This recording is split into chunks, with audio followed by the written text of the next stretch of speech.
اور کمزور سوچ کے لوگوں، اور بھیڑ بکریوں والی بزدلی رکھنے والوں، ذرا اپنے من میں جھانکو، تم کیا سمجھتے ہو صرف اور صرف تسبیحاں پڑھ کر، نمازیں پڑھ کر، سجدے دے کر خدا کو راضی کر لیں گے؟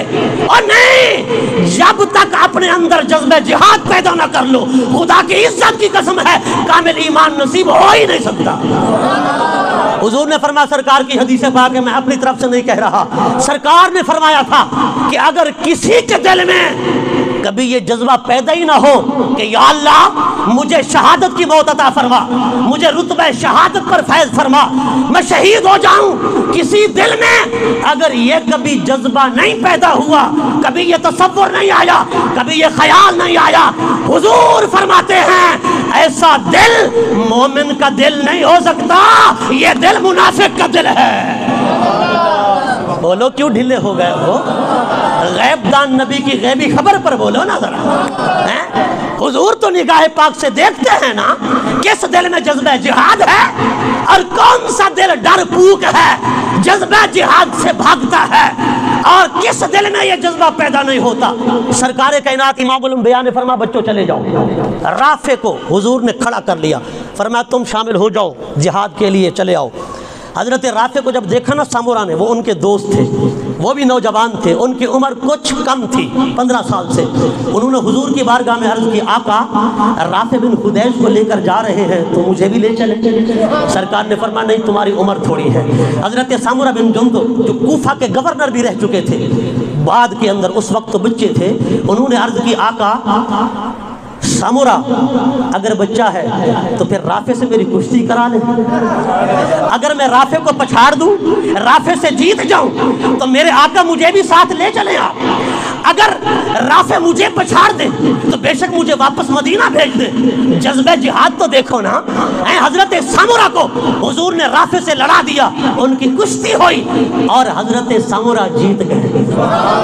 حضور نے انہیں بھی ساتھ لے لیا اور اجازت مرحمت فرما دی۔ سرکار نے فرمایا سامورا رافع کی طرح تم بھی جہاد کے لیے چلو۔ وہ بھی میدان احد کے مجاہد بن کر چل پڑے۔ حضرات گرامی، جب یہ لشکر پہنچانا احد کے میدان میں، اور اس احد کے میدان میں جو کوہ احد کے دامن میں وابستہ ہے، اس کے بالکل متصل ہے وہ کوہ احد، خدا کی قسم جو میرے نبی سے پیار کرتا ہے۔ حضور ایک مرتبہ تشریف فرما ہوئے نا کوہ احد پر، سرکار نے قدم رکھا تو احد پہاڑ رقص کرنے لگا، وجد میں آ گیا۔ آج اسے پتا چلا نا کہ میری قسمت کا ستارہ اوج ثریا تک پہنچ گیا ہے، اگر نبی کی نالین میری چوٹی پر آئی ہے تو گویا کہ میں خدا کے عرش تک پہنچ گیا ہوں، اس لیے کہ یہ تو وہ نالین ہے جسے خدا کا عرش بھی چومنے کے لیے ترستا ہے۔ اس جوڑوں کو تو عرش الہی بھی چومنے کے لیے آرزو مند رہتا ہے۔ آج وہی جوڑے میرے سینے پر آئے ہیں، احد پر رقص کر رہا ہے، وجد میں ہے۔ میرے نبی نے ایڑی ماری، فرمایا احد پہاڑ ٹھہر جا۔ حضور نے فرمایا کہ میرے غلاموں تمہیں پتا ہے یہ کیوں حرکت کر رہا ہے؟ صحابہ نے عرض کیا اللہ اور اس کا رسول بہتر جانتے ہیں۔ حضور نے فرمایا میرے غلاموں سنو، یہ احد پہاڑ وہ ہے۔ حضور نے فرمایا یہ ہم سے محبت کرتا ہے، ہم اس سے محبت کرتے ہیں۔ حضور نے فرمایا ہم اس سے پیار کرتے ہیں، یہ ہم سے پیار کرتا ہے۔ اگر پہاڑ نبی سے پیار کرے، نبی کو پتا ہے، حضور جانتے ہیں، غلام کرے تو کیا غلام کو نہیں جانتے؟ پتھر اگر دھڑکے، نبی کو پتا چل جاتا ہے میری محبت میں دھڑک رہا ہے۔ اگر غلام کا دل دھڑکے، کیا نبی نہیں جانتے؟ وہ تیرے دل کی دھڑکنوں کو میرا نبی جانتا ہے، خدا کی عزت کی قسم جانتا ہے۔ کی محمد سے وفا تو نے تو ہم تیرے ہیں، یہ جہاں چیز ہے کیا لوح و قلم تیرے ہیں، لوح و قلم تیرے ہیں۔ وہ حضرت اویس کرنی قرن میں بیٹھے ہیں نا. سرکار کائنات ایک مرتبہ مسجد نبوی کے اندر تشریف فرما تھے. حضور نے فرمایا میرے غلاموں مجھے یمن سے خوشبو آ رہی ہے. صحابہ نے عرض کیا آقا کس چیز کی خوشبو؟ حضور نے فرمایا حضور دیکھ رہے تھے نا ادھر قرن میں یمن میں بیٹھے حضرت اویس کہہ رہے تھے یا رسول اللہ آپ کی محبت میں تڑپ رہا ہوں, آپ کے عشق میں مچل رہا ہوں, پر میری ماں بڑھیا ہے, وہ تکلیف میں ہے, وہ بیماری میں مبتلا ہے, اس کا کوئی خدمتگار نہیں ہے, بس اس کی خدمت نے مجھے روک رکھا ہے. آقا آپ کی زیارت کے لیے نہیں آ سکتا مدینہ طیبہ, پر آقا آپ کی محبت میں صبح شام تڑپتے تڑپتے مچلتے مچلتے گزر جاتی ہے, ساری رات تڑپتا رہتا ہوں, دن ہوتا ہے تو تڑپتا رہتا ہوں. آقا علیہ السلام نے اس خوشبو محبت کو مدینہ میں بیٹھ کر پہچان بھی لیا, جان بھی لیا, اپنے غلاموں کو خبر بھی عطا فرمائی. فرمایا مجھے یمن سے محبت کی خوشبو آ رہی ہے, غلام وہاں محبت کا اظہار کر رہا ہے, مصطفیٰ یہاں پہچان بھی رہے ہیں, صحابہ کو بتا بھی رہے ہیں. یہ ہے محبت. محبت سچی ہو تو نبی سے اوجھل نہیں ہو سکتی. حضور نے پہاڑ کو روک دیا. حضرات گرامی یہ پہاڑ میرے نبی سے محبت کرتا ہے, میرے آقا سے کیا کرتا ہے؟ محبت کرتا ہے. میدان احد کے اندر جب یہ جنگ کا سماں بپا ہوا, اس جنگ کے سماں میں 3000 وہ کافر بدبخت تھے جو لڑنے کے لیے آئے تھے, اور ادھر مسلمانوں میں کتنے تھے؟ 1000. لیکن اب وہ 700 کی تعداد یا 700 سے بھی کم کو پہنچ چکے. اس کی وجہ یہ تھی کہ رئیس المنافقین عبداللہ بن ابی, وہ منافقوں کا سردار, 300 بندے لے کر حضور کے ساتھ شریک ہو گیا. مسلمان تھا, کلمہ پڑھتا تھا. جمعۃ المبارک والے دن وہ مسجد کے اندر نبی پاک کے سامنے بیٹھتا تھا, اور حضور جب جمعہ کے دن خطبہ ارشاد فرماتے نا تو حضور کے خطبہ ارشاد فرمانے سے پہلے تقریر عبداللہ بن ابی کرتا تھا. اچھا وہ تقریر کیا کرتا تھا؟ وہ تقریر یہ کرتا تھا کہ اے نبی کے غلاموں, نبی ہمارے پاس آئے, ہم پر بڑا احسان ہے, نبی کا ہم پر بڑا کرم ہے, ہم اس بات کو غنیمت سمجھیں کہ نبی مدینہ میں آئے ہیں, ہم بڑے خوش نصیب ہیں, ہم بڑے خوش بخت ہیں, نبی نے ہمیں جہنم سے بچایا, نبی نے ہمیں جنت کا راستہ دکھایا. حضور کی تقریر سے پہلے عبداللہ بن ابی تقریر کرتا تھا جمعہ والے دن, مگر خدا کی عزت کی قسم نہ داڑھی نے فائدہ دیا, نہ پگڑی نے فائدہ دیا, نہ جمعہ والے دن نبی کی تقریر سے پہلے تقریر کرنے نے فائدہ دیا. اتنا بڑا منافق اعظم, خدا کی قسم 300 بندوں کو 1.5 میل کے فاصلے تک لشکر کو لے جانے کے باوجود 300 بندوں کو واپس لے کر مدینہ آ گیا. اس نے کہا ہم نبی کے ساتھ نہیں جاتے, ہم جہاد نہیں کرتے, ہم جنگ نہیں کرتے. اس نے پتہ کیا کہا؟ اس نے کہا یہ طاقت آزمائی ہوگی. یہ کیا ہوگی؟ طاقت آزمائی. یہ بس ہلا گلا ہوگا. اب ذرا توجہ کرنا میری طرف, اگر ایمان والے بیٹھے ہو تو توجہ کرنا میری طرف. رئیس المنافقین عبداللہ بن ابی 300 بندوں کو, 1000 کا لشکر ہے, لیکن 3 میل کے فاصلے پر ہے میدان احد.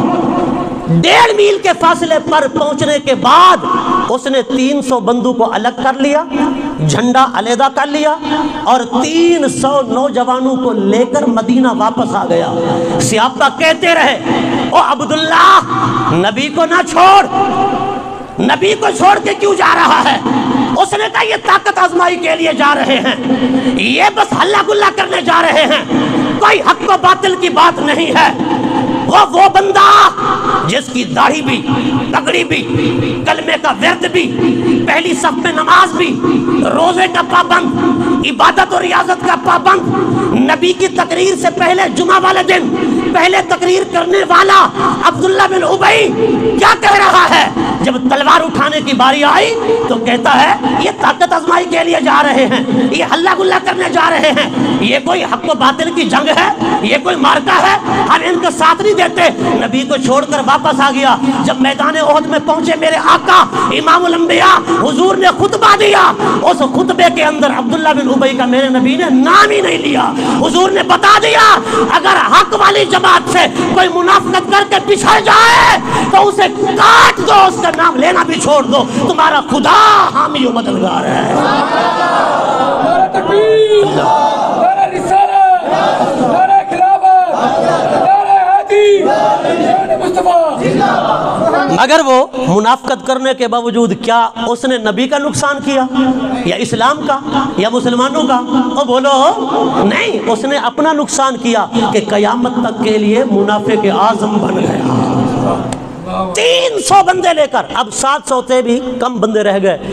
حضور نے جنگ احد کے اندر خدا کی قسم جو صحابہ نے قربانیاں پیش کی نا، حضرت طلحہ ہوں، حضرت زیاد بن سکن ہوں، حضرت سعد بن ربیع ہوں، حضرت سعد بن ابی وقاص ہوں، حضرت صدیق اکبر ہوں، عمر فاروق ہوں، مولا علی ہوں، اور حضرت سیدہ ام عمارہ جو ایک صحابیہ خاتون ہے وہ ہوں، حضرت سیدہ عائشہ خود اس جنگ کے اندر شریک تھی، حضرت سیدہ فاطمہ الزہرا بھی شریک تھی، حضرت سیدہ ام عمارہ بھی شریک تھی۔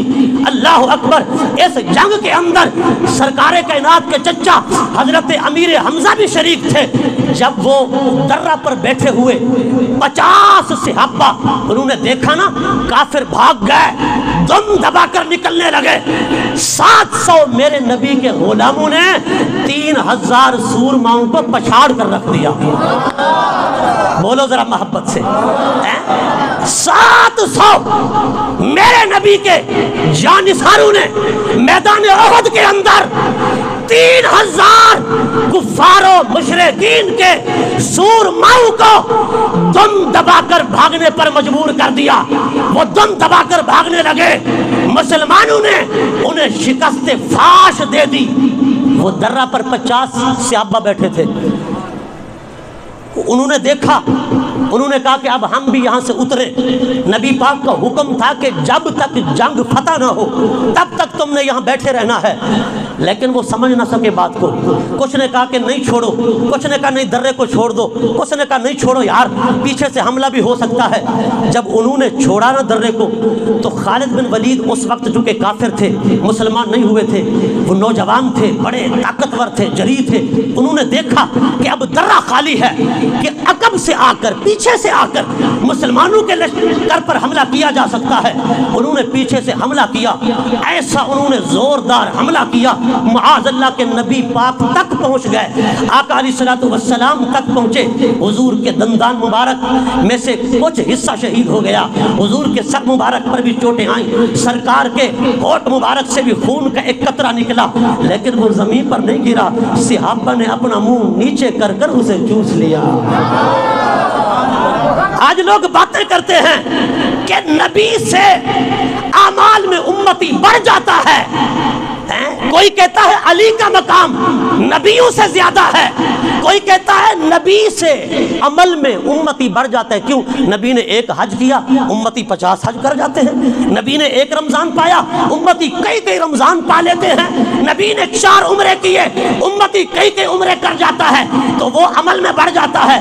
میں کہتا ہوں جو کہتے ہیں نبی سے امتی عمل میں بڑھ جاتا ہے ان کو بھی، اور جو کہتے ہیں علی کا مقام نبیوں سے زیادہ ہے ان کو بھی میں کہنا چاہتا ہوں، او بد نصیبوں، اپنے نصیب کو جوتے نہ مارو، اپنے نصیب میں جہنم کو واجب نہ کرو۔ نبی نے میدان احد کے اندر جو زخم کھائے، میرے نبی کو جو زخم آئے، ایک خون کا قطرہ نکلا، خدا کی عزت کی قسم، کائنات کے شہیدوں کا خون اگر سمندر بھی بن جائے، میرے نبی کے ایسے خون کا ایک قطرہ سب سے بھاری ہے۔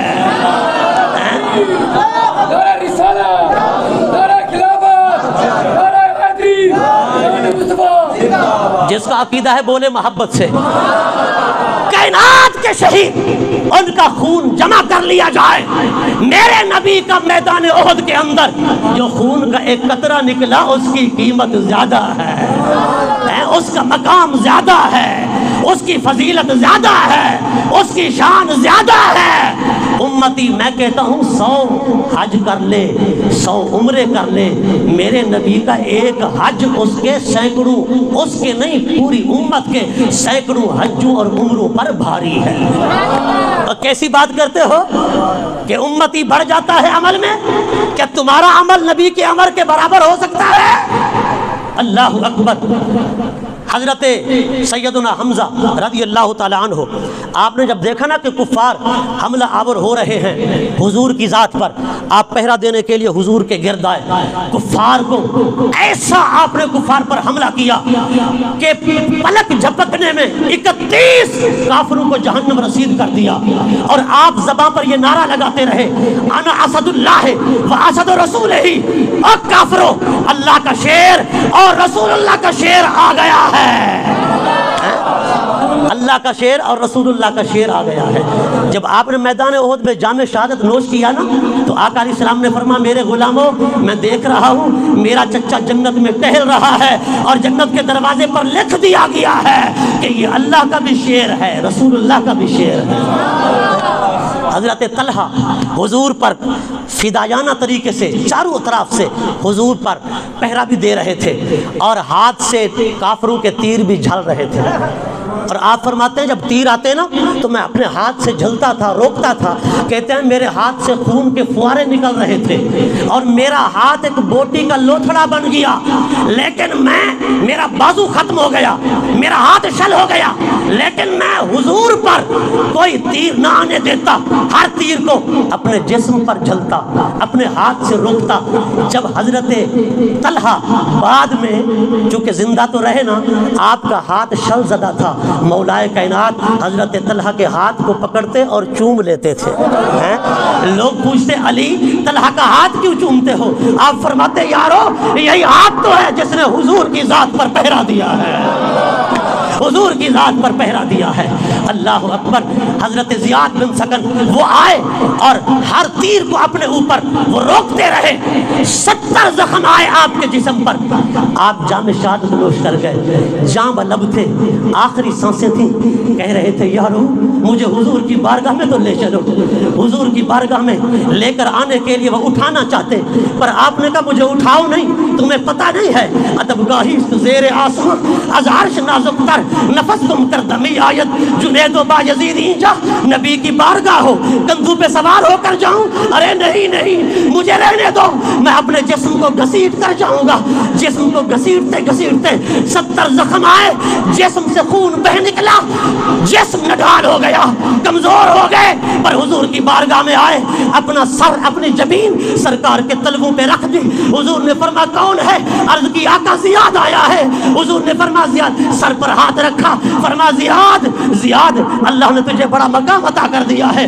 عرض کی آقا بس آخری دیدار کرا دو، میدان جنگ میں اترا تھا، چہرے بددعا کو دیکھا تھا، اب میدان آخرت میں جانا چاہتا ہوں، دل کر رہا ہے آخری بار بھی چہرے بددعا کو دیکھتا جاؤں، چہرے بددعا کا دیدار کرتا جاؤں۔ حضور نے دیدار کرایا، جان پرواز کر گئی۔ سرکار نے فرمایا کہ اے لوگوں دیکھو زیاد کی سواری سیدھی جنت میں جا رہی ہے، سیدھی جنت میں جا رہی ہے۔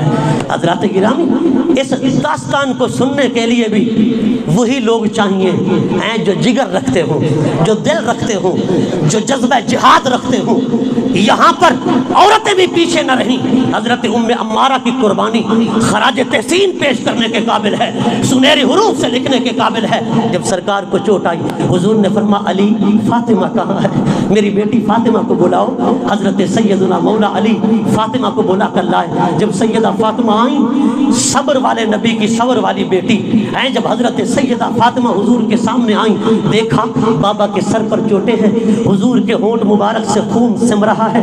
سرکار کائنات امام الانبیاء تشریف فرما ہے، آقا علیہ الصلوۃ والسلام کو دیکھا نا سیدہ فاطمہ نے، بے ساختہ آنکھوں سے آنسو چھلک پڑے۔ سرکار نے فرمایا بیٹی آؤ میرا زخم بھرو۔ حضرت سیدہ فاطمہ نے چٹائی کو جلایا، اس کی راکھ خاک سے آپ کا زخم بھرا آقا علیہ الصلوۃ والسلام کی گویا کہ تیمارداری کا حق حضرت سیدہ فاطمہ نے ادا فرمایا۔ حضرات گرامی، آقا علیہ الصلوۃ والسلام نے مسجد میں نماز پڑھا کر، منبر پر خطبہ دے کر، اور حضور نے تسبیح پڑھ کر، اور حضور نے نوافل و نماز سکھا کر، اور حضور نے رمضانوں میں روزے رکھوا کر، اور سرکار کائنات نے عبادات و ریاضات کر کر یہ بھی بتایا کہ آج اسی نمازی کو، اسی روزے دار کو، اسی نبی کو، اسی رسول کو، اسی شب اسرا کے دولہا کو، اسی رحمت للعالمین کو، اسی خاتم النبیین کو، اسی مسجد نبی کے امام کو، اسی مسجد نبی کے خطیب کو، اسی مسجد اقصی کی سیر کرنے والے مصطفیٰ کو دیکھو کہ آج اپنے گلے کے اندر تلوار کمان لٹکائے، ہاتھ میں نیزہ لیے اور اپنی پشت پر زرہ لٹکائے ایک مجاہد بن کر بھی میدان میں اتر رہا ہے، میدان میں اتر رہا ہے۔ اور حضور کی رحمت للعالمین سے ناجائز فائدہ اٹھا کر امت کو گمراہ مت کرو۔ میرے نبی نے فرمایا جس دل کے اندر جہاد اور شہادت کا جذبہ کبھی پیدا نہ ہو، اٹھاؤ نبی کی حدیث، حضور نے فرمایا وہ دل مومن کا دل ہو ہی نہیں سکتا، وہ دل منافق کا دل ہے۔ وہ دل کس کا دل ہے؟ منافق کا دل ہے۔ تو ہر بندہ اپنے ضمیر کو دیکھے، ہم نے تو جلا کر رکھ دیا، شاید کہ اتر جائے تیرے دل میں میری بات۔ ہمارا پیغام فکری ہوتا ہے، فکری رہے گا، نہ کسی کے دبانے سے دبے ہیں نہ دبیں گے۔ الحمدللہ یہ بدر کا پیغام ہو، یہ احد کا پیغام ہو، یہ حنین کا پیغام ہو، یہ تبوک کا پیغام ہو، مصطفیٰ کے ادنا در کے کتے بن کر قیامت تک دیتے رہیں گے اور بتاتے رہیں گے۔ جیسے حضرت سعد بن ربیع نے جاں بلب تھے، جسم پر 70 زخم تھے، زخموں سے چور چور میدان جنگ میں پڑے ہیں، حضور نے صحابی کو بھیجا، جاؤ جہاں سعد بن ربیع کو پاؤ میرا سلام کہہ دو، میرا سلام کہہ دو۔ وہ گئے، حضرت سعد کو سلام کہا، جان نکل رہی ہے۔ میدان احد میں میرے نبی کے بڑے صحابہ شہید ہوئے، اسلام کا بڑا نقصان ہوا، خدا کی عزت کی قسم، پر یہ اسلام کی شکست نہ تھی، یہ فتح تھی۔ یہ کیا تھی؟ فتح تھی۔ حضرت سعد کہتے ہیں آخری پیغام جا کر میرے نبی کی امت کو دے دینا۔ کہا پیغام سناؤ، پیغام کیا ہے؟ کہا پیغام یہ ہے کہ میرے نبی کی امت سے کہہ دینا کہ اگر تم سارے مر جاؤ صرف ایک مومن زندہ ہو، اس وقت میرے نبی کی عزت و ناموس پر، اسلام پر حملہ ہو اور وہ چپ سادھ کے بیٹھا رہے، وہ کہے ہوں تو ایک، ہوں تو اکیلا، کیا کر سکتا ہوں، کیا کر سکتا ہوں، میں تو کچھ نہیں کر سکتا، میں کیسے لڑوں، میں کیسے تلوار اٹھاؤں، میں کیسے ہتھیار اٹھاؤں، میں کیسے میدان جہاد میں جاؤں، ہوں تو ایک۔ حضرت سعد نے کہا اس کو کہہ دینا قیامت کے دن مصطفیٰ کی شفاعت کی امید رکھ کر نہ آئے اور خدا اسے نہیں بخشے گا۔ لا عذر لکم یوم القیامہ، فرما سارے مر جائیں ایک باقی ہو، اسلام پر وقت آئے، نبی کی عزت و ناموس کی ذات کا مسئلہ آ جائے، فرمایا وہ ایک کچھ نہ کر سکے، پھر قیامت کے دن کوئی عذر قبول نہیں کیا جائے گا۔ ذرا ایمانوں میں جھانکو صحیح نا، ہم ایک تو نہیں، ہم کتنے ہیں؟ پھر فرانس میں کیا ہوتا ہے، ناروے میں کیا ہوتا ہے، ڈنمارک میں کیا ہوتا ہے، بتاؤ یورپ میں کیا ہوتا ہے، بتاؤ فلسطین میں کیا ہو رہا ہے، کشمیر میں کیا ہو رہا ہے۔ کیا سمجھتے ہو نمازیں پڑھ کر مومن رہیں گے؟ پوچھا نہیں جائے گا۔ اگر ایک ہو اس سے پوچھا جائے گا، وہ اربو ہو تو پھر تیار ہو جاؤ، تم سے بھی پوچھا جائے گا، تم سے بھی پوچھا جائے گا۔ وآخر دعوانا الحمدللہ۔